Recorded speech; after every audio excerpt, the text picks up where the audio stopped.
Hello दोस्तों, स्वागत है आप सभी का हमारे YouTube चैनल में। मैं लक्ष्मण कुमार साहू UIS एकेडमी कोरबा से। आज का हमारा वीडियो कुछ इंपॉर्टेंट टॉपिक्स को लेकर है। तो आइए शुरू करते हैं। हमारा सबसे पहला टॉपिक वृत्तीय गति। तो वृत्तीय गति क्या होता है इसको समझते हैं सबसे पहले। तो देखिए, एक वृत्ताकार मार्ग बना लेते हैं, रोड बना लेते हैं और ये देखते हैं कि जब कोई वस्तु किसी वृत्ताकार मार्ग पर गति करती है, मान लेते हैं यहाँ पर कोई गाड़ी है, ऐसा इसके चक्के बना लेते हैं। तो कोई वस्तु अगर वृत्ताकार मार्ग पर गति करती है तो ये होता है उसका केंद्र, है ना। किसी भी वृत्त का बीच वाला बिंदु जो है वो उसका केंद्र होता है और ये जो वस्तु है ये केंद्र की ओर जो बल लगाएगी इसी को अभिकेंद्र बल कहा जाता है। क्या कहा जाता है? अभिकेंद्र बल कहा जाता है, याद रखेंगे। तो किसी वस्तु द्वारा केंद्र की ओर लगाया जाने वाला बल वृत्ताकार मार्ग पर गति करते हुए इसे अभिकेंद्र बल कहा जाता है। याद रखेंगे, ये जो अभिकेंद्र बल है इसके एग्जाम्पल से हमको बहुत कुछ समझ में आएगा। जैसे जो अभिकेंद्र बल है, जैसे ये सूर्य है, तो सूर्य के चारों ओर क्या करते हैं? ग्रह जो है वो चक्कर लगा रहे हैं। तो सूर्य के चारों ओर जो ग्रह चक्कर लगा रहे हैं इनको आवश्यक अभिकेंद्र बल, देखो सूर्य केंद्र में है तो ग्रहों को या ग्रह के वृत्ताकार मार्ग पर या चारों ओर जो है कोई उपग्रह चक्कर लगा रहा है, तो उपग्रह जो ग्रहों के चक्कर लगा रहे हैं और ग्रह जो सूर्य का चक्कर लगा रहा है, इनको आवश्यक अभिकेंद्र बल गुरुत्वाकर्षण बल से मिलता है। याद रखेंगे, किससे मिलता है? गुरुत्वाकर्षण बल से। तो ये हो गया अभिकेंद्र बल का एग्जाम्पल पहला। दूसरा हम देखेंगे, जैसे आप जानते हैं कि बीच में नाभिक होता है, किसी भी परमाणु में हम देखेंगे तो नाभिक होता है और नाभिक के चारों ओर जो है वो इलेक्ट्रॉन चक्कर लगा रहे होते हैं। तो इस इलेक्ट्रॉन को नाभिक के चारों ओर चक्कर लगाने के लिए आवश्यक अभिकेंद्र बल जो है वो विद्युत आकर्षण बल से मिलता है। किससे मिलता है? विद्युत आकर्षण बल। इसी तरह से तीसरा एग्जाम्पल हम ये देखेंगे कि मान लीजिए वृत्ताकार सड़क है, वृत्ताकार सड़क में कोई व्यक्ति जो है बाइक में जा रहा है, ठीक है, बाइक में कोई व्यक्ति बैठा हुआ है, तो इसको आवश्यक अभिकेंद्र बल जो है वो किससे मिलेगा? तो घर्षण बल से मिलता है। तो इस तरह से अभिकेंद्र बल जो है वो क्या होता है आपको समझ में आ गया। अभिकेंद्र बल वो होता है जो केंद्र की ओर लग रहा हो। वैसे ही अभिकेंद्र बल के विपरीत दिशा में जो बल लगेगा, मतलब अगर ये कार इस वृत्ताकार मार्ग पर चल रही है तो केंद्र की ओर जो बल लगा रही है वो अभिकेंद्र बल है। तो अभिकेंद्र बल के विपरीत दिशा में लगने वाला बल को अपकेंद्रीय बल कहा जाता है। याद रखेंगे, क्या कहा जाता है? अपकेंद्रीय बल, है ना। दोनों में डिफरेंस समझना बहुत जरूरी है, अभिकेंद्रीय बल में और अपकेंद्रीय बल में। तो अभिकेंद्रीय बल के विपरीत दिशा में लगने वाला बल अपकेंद्रीय बल कहलाता है। यह एक छद्म बल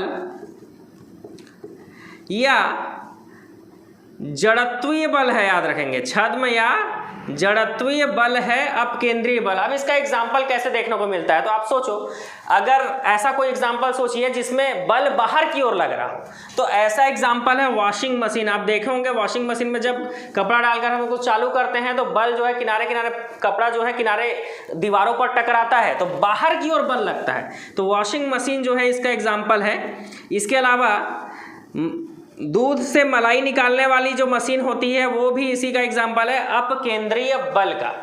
तो इस तरह से वृत्तीय गति क्या होता है और अभिकेंद्रीय बल और अपकेंद्रीय बल क्या होता है वो हमने देख लिया पहले टॉपिक में। अब इसके बाद जो दूसरा टॉपिक है वो हमको देखना है केपलर का नियम। तो केपलर ने ग्रहों की गति से संबंधित 3 नियम दिए, है ना। केपलर का नियम देखना है हमको। केपलर ने ग्रहों से संबंधित 3 नियम दिए। पहला है परिक्रमा, है ना, कक्षा का नियम। पहला नियम जो है वो कक्षा का नियम कहलाता है। दूसरा कहलाता है क्षेत्रफलीय चाल का नियम और तीसरा परिक्रमण काल का नियम। तो 3 नियम हमको देखना है। जब फर्स्ट जो है वो है कक्षा का नियम। केपलर का कक्षा का नियम ये बोलता है कि मान लीजिए यहाँ पर सूर्य है तो सूर्य के चारों ओर जो ग्रह, मान लीजिए इस रेखा में कोई ग्रह जो है चक्कर लगा रहा है, तो सूर्य के चारों ओर जो ग्रह चक्कर लगा रहा है वो किस कक्षा में लगा रहा है? तो याद रखेंगे दीर्घ वृत्ताकार, मतलब ग्रह जो है वो दीर्घवृत्ताकार कक्षा में, इस कक्षा को क्या कहा जाएगा? दीर्घवृत्ताकार। तो ये पहला नियम हो गया कक्षा का नियम।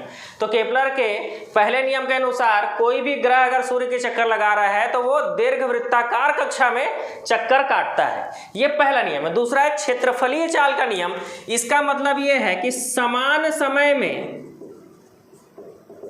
समान क्षेत्रफल तय करता है। इसी में देख लेते हैं, जैसे कोई ग्रह है, यहाँ पर कोई ग्रह है, ये इसका पोजीशन ए है, ए से पोजीशन यहाँ पर आया बी, यहाँ से ए से बी आने में उसको जितना समय लगा, ए से बी आने में उसको जितना समय लगा, अगर इतने ही समय में वो यहाँ पर से सी से कहाँ पहुँच जाए? डी पहुँच जाए। और ये सूर्य है, एस लिख लेते हैं इसको हम।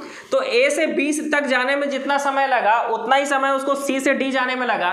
तो समान समय में समान क्षेत्रफल तय करता है। इसका मतलब एस ए बी मतलब सूर्य ए और बी का क्षेत्रफल बराबर होगा सूर्य सी और डी का क्षेत्रफल के। किसके बराबर होगा? सूर्य सी और डी के क्षेत्रफल के बराबर होगा। तो ये याद रखना है, जो क्षेत्रफल ए और बी है, सूर्य और ए और बी का जो क्षेत्रफल है वो बराबर होगा सूर्य सी और डी के क्षेत्रफल के। इसका मतलब ये है कि आपको यहाँ पे डिफरेंस समझ में नहीं आ रहा होगा, लेकिन मैं थोड़ा डिफरेंस करके आपको दिखाता हूँ इसको, कि यहाँ पर सी है और डी मान लो यहाँ पर है। तो देखो इसका क्षेत्रफल देखो इतना ही है, लेकिन यहाँ पर देखो क्षेत्रफल अब बड़ा दिख रहा है। लेकिन अगर समय समान है, मतलब ए से बी जाने में जितना समय लगा उतना ही समय सी से डी जाने में लग रहा है अगर किसी ग्रह को, तो उन दोनों का जो क्षेत्रफल होगा वो बराबर होगा। जितना क्षेत्रफल ये होगा उतना ही क्षेत्रफल ये होगा। तो ये है क्षेत्रफलीय चाल का नियम, समान क्षेत्रफल तय करते हैं, ये है। तीसरा है परिक्रमण काल का नियम। तो इसके लिए आपको एक फॉर्मूला याद करना है, टी स्क्वायर बराबर आर क्यूब। टी होता है परिक्रमण काल और आर होता है अर्ध दीर्घ अक्ष। तो डेफिनेशन कुछ भी लिखा हो, बस आपको ये पता होना चाहिए कि टी स्क्वायर बराबर आर क्यूब होता है। मतलब परिक्रमण काल का जो वर्ग है वो अर्ध दीर्घ अक्ष के त्रिज्या जो है, ये दिख रहा है आपको, अर्ध दीर्घ अक्ष के तृतीय घात के समानुपाती होता है। ठीक है, तो ये आपको समझना है कि क्या होता है? समानुपाती होता है, समानुपाती यहाँ पर। इसके बाद आपको ये समझना है यहाँ पर केपलर के नियम में कि जैसे परिक्रमण काल है, अगर परिक्रमण काल है तो परिक्रमण काल के लिए क्या होगा? तो परिक्रमण काल के लिए आपको ये समझना है कि जैसे जैसे सूर्य और ग्रह के बीच की दूरी बढ़ेगी वैसे ही परिक्रमण काल जो है वो बढ़ेगा। सूर्य और ग्रह के बीच की दूरी अगर बढ़ती है तो परिक्रमण काल बढ़ता है, सूर्य और ग्रह के बीच की दूरी अगर घटती है तो परिक्रमण काल घटता है। तो इस तरह से यह है केपलर का नियम, जिसमें 3 नियम देखना है।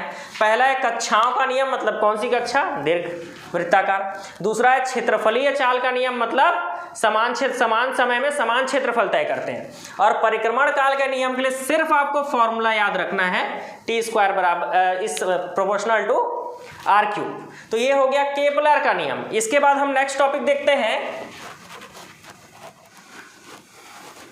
न्यूटन का गुरुत्वाकर्षण नियम हमको देखना है। तो उसमें हमको ये समझना है कि 1686 में न्यूटन ने अपने गुरुत्वाकर्षण सिद्धांत में ये बताया कि पृथ्वी पर कोई भी वस्तु एक दूसरे को अपने ओर आकर्षित करती है, जबकि गुप्तोत्तरकालीन खगोल शास्त्री एवं गणितज्ञ ब्रह्मगुप्त ने क्या किया? अपने ब्रह्म सिद्धांत में पहले ही बता दिया था कि पृथ्वी जो है सभी वस्तुओं को अपनी ओर आकर्षित करती है। न्यूटन ने तो बाद में बताया। फिर भी देखते हैं कि न्यूटन का गुरुत्वाकर्षण नियम ये बोलता है कि मान लीजिए एक कण m1 है और एक कण m2 है, तो 2 कणों के बीच लगने वाला जो आकर्षण बल है, 2 पिंड है m1 और m2, 2 पिंड है, अलग अलग 2 वस्तु है समझ ले। दोनों वस्तु के बीच लगने वाला जो बल होगा, आकर्षण बल, वो इन दोनों कणों के द्रव्यमान, m1 उसका द्रव्यमान है और इस कण का द्रव्यमान m2 है ना। तो दोनों कणों के द्रव्यमान के गुणनफल मतलब इनटू के अनुक्रमानुपाती, और इनकी बीच की दूरी जो है वो r है, तो इनके बीच की दूरी के वर्ग के व्युत्क्रमानुपाती होता है।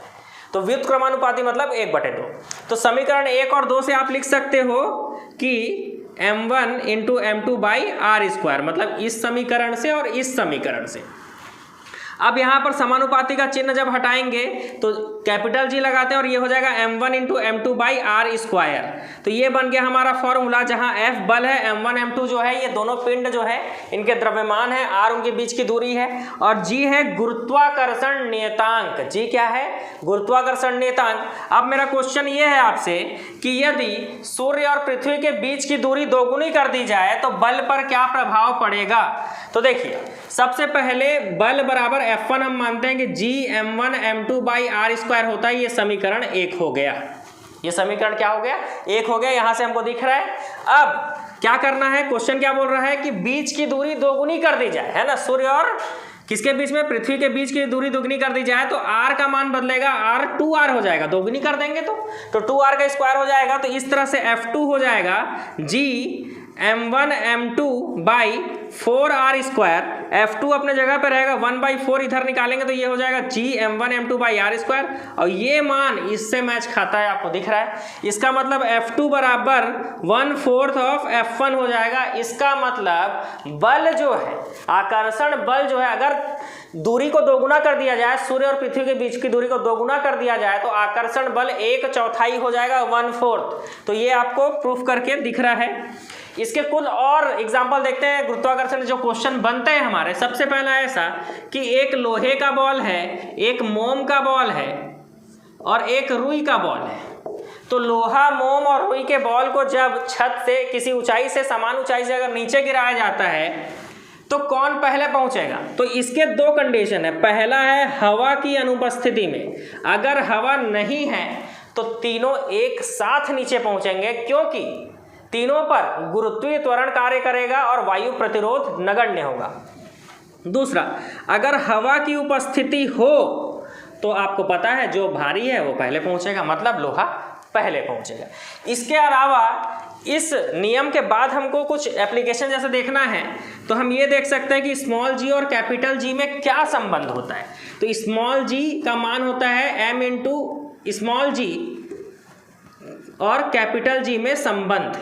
अगर ये हमको देखना है तो आपको पता है बल बराबर m इंटू ए होता है, और ए क्या है? त्वरण है। इसके जगह पे अगर गुरुत्वीय त्वरण हो तो g लगा देंगे, ठीक है। और कैपिटल जी के लिए बल का कौन सा फॉर्मूला है? तो G m1 m2 by are square, अभी हमने पढ़ा है न्यूटन का गुरुत्वाकर्षण नियतांक से। तो ये समीकरण 1 है और समीकरण 2 है, दोनों को मिलाने पर मतलब दोनों बल के बराबर है, तो इधर हो जाएगा mg और ये हो जाएगा G m1 m2 by R का स्क्वायर। अब हमको ये समझना है कि यहाँ पर अगर m1 को क्या मान लिया जाए? me मान लिया जाए। me का मतलब है पृथ्वी का द्रव्यमान। क्या है? पृथ्वी का द्रव्यमान, है ना। ई का मतलब अर्थ होता है, ई का मतलब अर्थ और अर्थ का मतलब पृथ्वी। और m2 जो है वो वस्तु का द्रव्यमान है किसी, और r जो है वो त्रिज्या है किसकी? पृथ्वी की। अर्थ लिखा मतलब त्रिज्या है पृथ्वी की। तो यहाँ से m और m कैंसिल हो जाएगा और g हो जाएगा capital G me by R E का स्क्वायर। तो ये फॉर्मूला भी पूछ सकता है और पूछ सकता है कि स्मॉल जी और कैपिटल जी को बताने वाले, संबंध दर्शाने वाले फॉर्मूले में किस चीज का वैल्यू नहीं होता है। तो देखिए m कट गया ना, और स्मॉल m क्या था? वस्तु का द्रव्यमान था। मतलब वस्तु के द्रव्यमान से कोई फर्क नहीं पड़ता है स्मॉल जी और कैपिटल जी के संबंध दिखाने वाले सूत्र को। तो इस तरह से ये एक टॉपिक बना। अब आपके मन में ये आ रहा होगा कि ये द्रव्यमान क्या है, भार क्या है। तो चलिए समझते हैं द्रव्यमान और भार क्या होता है। तो देखिए सबसे पहले हम देखते हैं द्रव्यमान और एक तरफ हम रखते हैं भार। द्रव्यमान को इंग्लिश में मास बोलते हैं, मतलब आप जो है स्मॉल m से इसको डिनोट करते हो, और भार को इंग्लिश में वेट बोलते हैं और इसको आप कैपिटल W से डिनोट करते हो। सबसे पहले चीज तो हमको ये समझ लेना है, द्रव्यमान किसी वस्तु के जड़त्व की माप होती है, याद रखेंगे, है ना। ये उसका वास्तविक भार कहलाता है, याद रखेंगे। क्या कहलाता है? वास्तविक भार होता है। इसके अलावा द्रव्यमान हमेशा स्थिर होता है। द्रव्यमान हमेशा स्थिर होता है, चाहे सूर्य पर खड़े हो आप, चाहे चंद्रमा पर खड़े हो, चाहे आप अंतरिक्ष में चले जाओ, द्रव्यमान हमेशा स्थिर होता है। भार क्या होता है? तो W बराबर होता है m इंटू जी, और ये m क्या है? m है द्रव्यमान। मतलब द्रव्यमान के साथ जब गुरुत्वीय त्वरण लग जाए तो वो भार कहलाता है। और आपको पता है गुरुत्वीय त्वरण का मान जो है स्मॉल जी जो दिख रहा है, इसका मान कहीं पर कुछ और कहीं पर कुछ होता है। इसके नेक्स्ट टॉपिक में हम इसी को देखेंगे।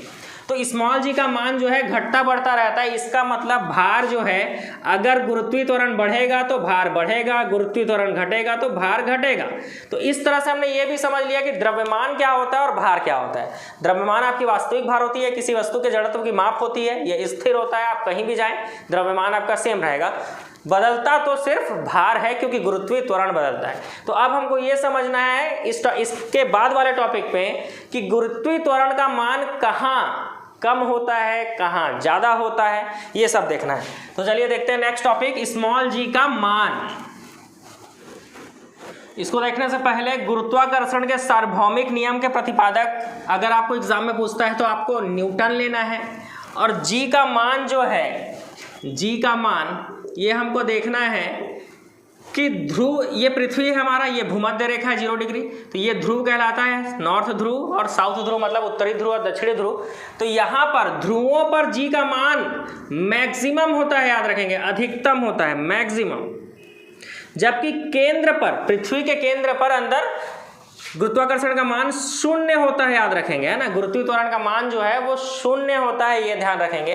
अब आपको ये समझना है कि आप पृथ्वी पर खड़े हैं, अभी आप जहाँ खड़े हैं मतलब आप पृथ्वी खड़े हैं, तो पृथ्वी के तल से, पृथ्वी का जो तल है, ये तल जो दिख रहा है यहाँ पर आप खड़े हैं, तो पृथ्वी के तल से आप अंदर जाएं चाहे बाहर जाएं, मतलब पृथ्वी के तल से आप अंदर जाएं चाहे ऊपर जाएं, आप गुरुत्वाकर्षण का मान घटता है, याद रखेंगे। क्या होता है? घटता है।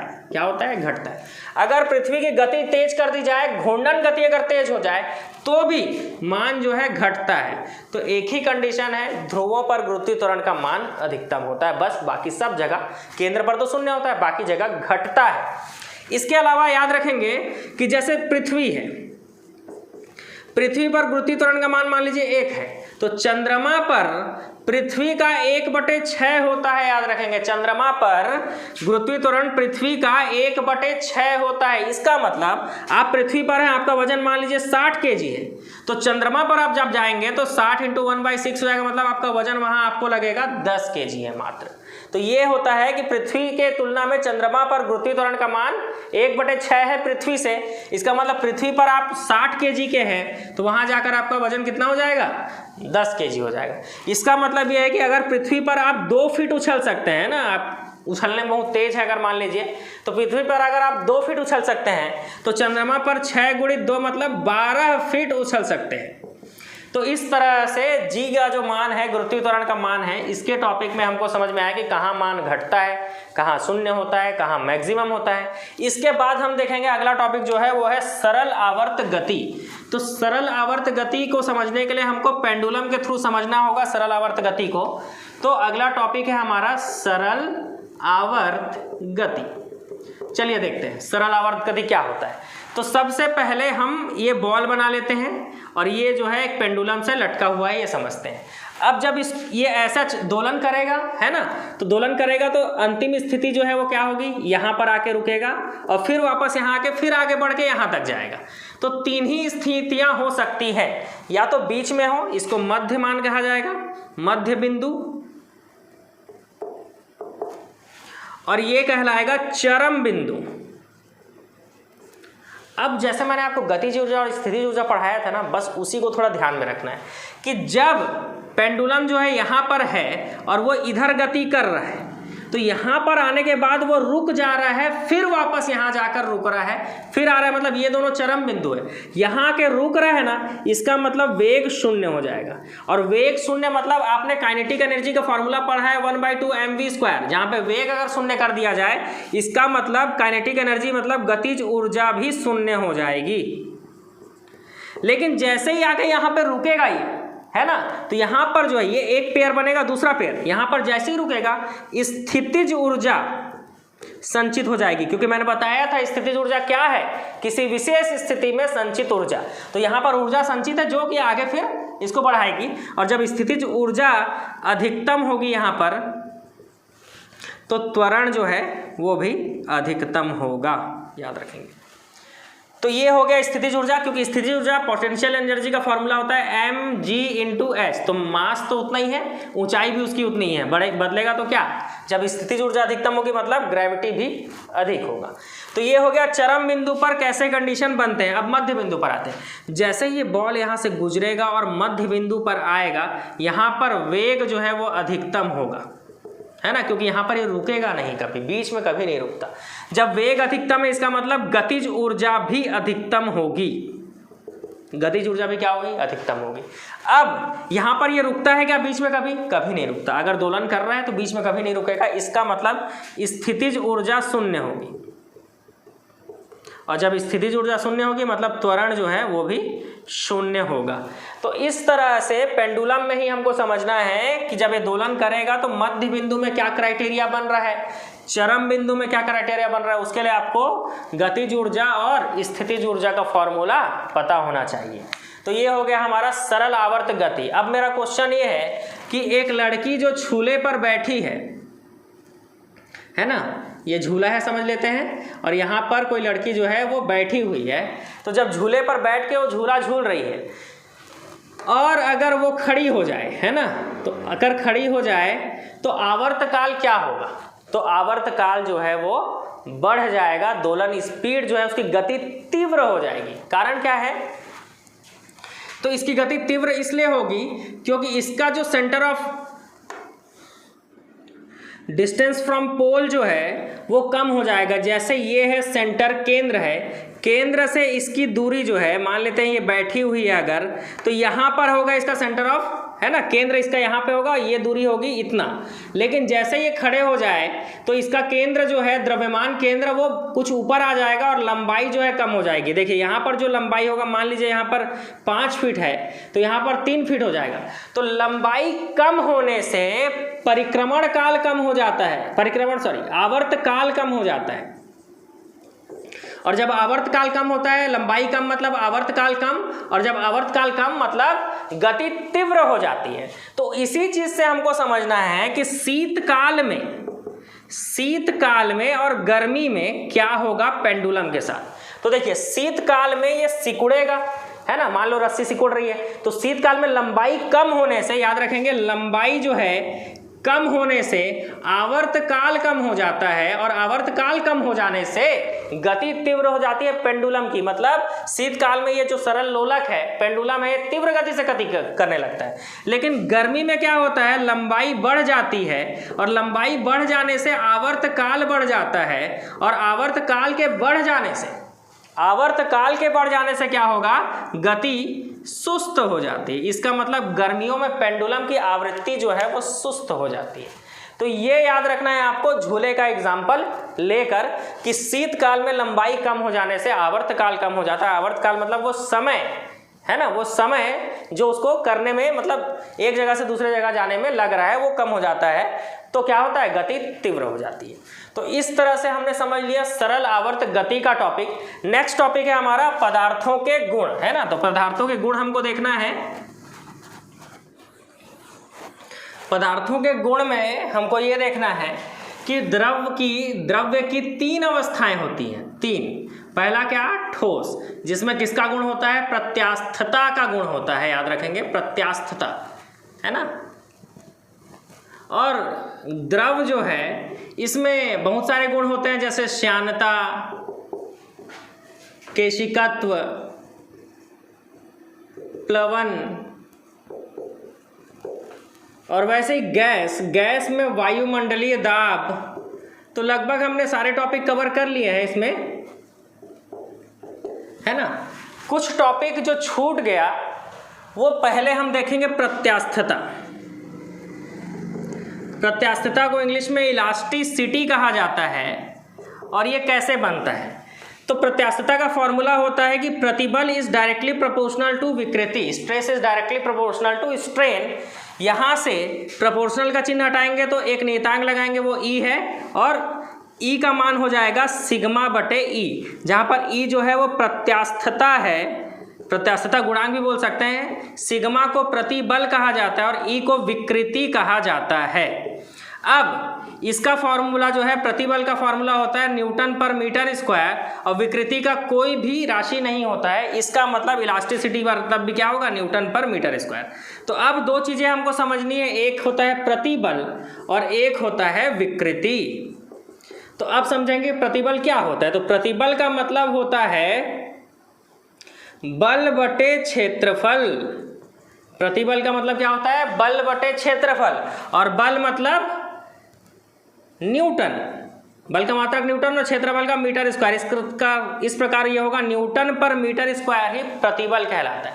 लेकिन ये प्रतिबल होता क्या है समझते हैं। जैसे कोई रॉड है ना, मान लेते हैं ये एक रॉड है, इसको आप इधर और इधर से ताकत लगा के खींच रहे हो। जब इसको इधर इधर से ताकत लगा के आप खींच रहे हो तो इस रॉड के अंदर जो है ताकत लगेगा अपने आप को टूटने से बचाने के लिए। जैसे ये मार्कर है, इसको मैं ऐसा खींच रहा हूं तो इसके अंदर से जो बल इसको लगा रहा है रोकने के लिए, मेरे को रोक रहा है कि टूटने नहीं दूंगा करके, उस बल को ही प्रतिबल कहा जाता है। याद रखेंगे, उस बल को ही प्रतिबल कहा जाता है जो रेजिस्ट कर रहा है। अगर हम जो ताकत लगा रहे हैं खींचने के लिए, वो बल नहीं है यहाँ पर कौन सा बल है, जो अंदर से लगता है, इसीलिए इसको प्रतिबल कहा जाता है। विकृति का मतलब क्या होता है समझेंगे। तो विकृति का मतलब होता है डेल एल अपॉन एल, है ना, लंबाई में परिवर्तन बटे वास्तविक लंबाई, लंबाई में परिवर्तन बटे वास्तविक लंबाई। तो अब समझते हैं हम कि इसकी वास्तविक लंबाई मान लीजिए एल है, ठीक है। जब इसको खींचा जा रहा है दोनों तरफ से तो ये बढ़कर कुछ यहाँ तक रॉड खिंचा गया और बढ़कर थोड़ा लंबा हो गया, तो जितना बढ़ा उसको डेल एल कहा जाता है, ठीक है। तो डेल एल जितना बढ़ा और वास्तविक लंबाई एल, इसका मात्रक भी मीटर होता है और इसका मात्रक भी मीटर होता है, मीटर मीटर कट जाएगा, मतलब विकृति जो है वो एक विमाहीन राशि है ना, इसलिए यहाँ पर मैंने लिखा विमाहीन राशि है। तो ये हो गया प्रत्यास्थता। आपको समझ में आ गया होगा कि प्रत्यास्थता क्या होता है। इसके बाद दो टॉपिक जो हमारे छूट गए हैं उसमें वो है एक श्यानता, और एक श्यानता को इंग्लिश में विस्कोसिटी कहते हैं, और श्यानता को हिंदी में अगर नॉर्मल भाषा में समझा जाए तो ये होता है गाढ़ापन। याद रखेंगे, श्यानता द्रव व गैस का गुण होता है, केवल द्रव व गैस का गुण होता है, श्यानता ठोस में नहीं पाई जाती है, ठीक है। तो श्यानता द्रव एवं गैस, इसका मतलब है श्यानता सिर्फ तरल का गुण होता है। ताप बढ़ाने पर, अगर ताप आप बढ़ा रहे हो तो ताप बढ़ाने पर द्रवों की श्यानता, द्रव की श्यानता घटती है, द्रव का गाढ़ापन घटता है। आप देखे होंगे सूप है, ठंडा सूप है, गर्म करेंगे तो वो थोड़ा सा पतला हो जाता है ना। तो द्रवों की श्यानता घटती है, जबकि गैस की श्यानता बढ़ती है ना, गैस की श्यानता बढ़ती है। याद रखना, देखना दाब बढ़ाते हैं आप प्रेशर कुकर में तो गैस जो है वो उसका श्यानता बढ़ते जाता है ना, वो गाढ़ा होते जाता है, ठीक है। तो इस तरह से याद रखेंगे। इसके अलावा श्यानता को श्यानता गुणांक से मापा जाता है, और इसका जो मात्रक है वो है डेकापोइज। किससे बताया जाता है, डेकापोइज या पॉइजली या तो पास्कल सेकेंड, है ना। तो डायरेक्ट इसका पूछ लेता है कि श्यानता को किससे डिनोट किया जाता है, तो डेकापोइज, पॉइजली या फिर पास्कल सेकेंड, तो तीनों में से किसी से भी डिनोट किया जाता है। इसके बाद जो हमारा लास्ट टॉपिक बच रहा है वो है घनत्व। इसके बाद जो हमारा लास्ट टॉपिक है वो है हमारा घनत्व। तो घनत्व क्या होता है देखते हैं। तो घनत्व होता है द्रव्यमान बटे आयतन। द्रव्यमान को हम केजी में लिखते हैं, आयतन मतलब लंबाई गुणित चौड़ाई गुणित ऊंचाई, मतलब 3 बार मीटर मतलब मीटर क्यूब। तो केजी पर मीटर क्यूब ही घनत्व कहलाता है। इसके लिए हमको सिर्फ 2 एग्जांपल देखने हैं कि जल वाष्प जो होता है, जल वाष्प जो वायुमंडल में तैरते हैं, तो जल वाष्प का घनत्व बादलों से कम होता है, इसीलिए वो वायुमंडल में तैरते हैं। दूसरा एग्जांपल है आपका जहाज का।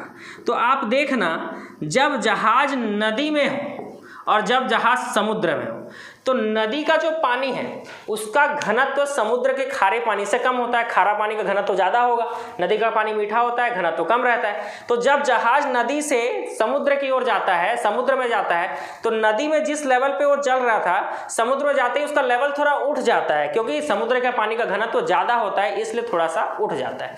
तो इस तरह से जो टॉपिक हम यांत्रिकी शुरू किए थे, वो यांत्रिकी के बाद जो मिसलेनियस टॉपिक, इंपॉर्टेंट टॉपिक बचे थे, कार्य ऊर्जा शक्ति जो हमने पिछले वीडियो में देखा था, था। ये जो मैकेनिक्स का टॉपिक है ये कवर हो जाता है, नेक्स्ट वीडियो में हम सीधा नेक्स्ट चैप्टर स्टार्ट करेंगे। तो आई होप आपको ये वीडियो पसंद आया होगा। वीडियो को लाइक जरूर करें। तब तक के लिए थैंक यू सो मच।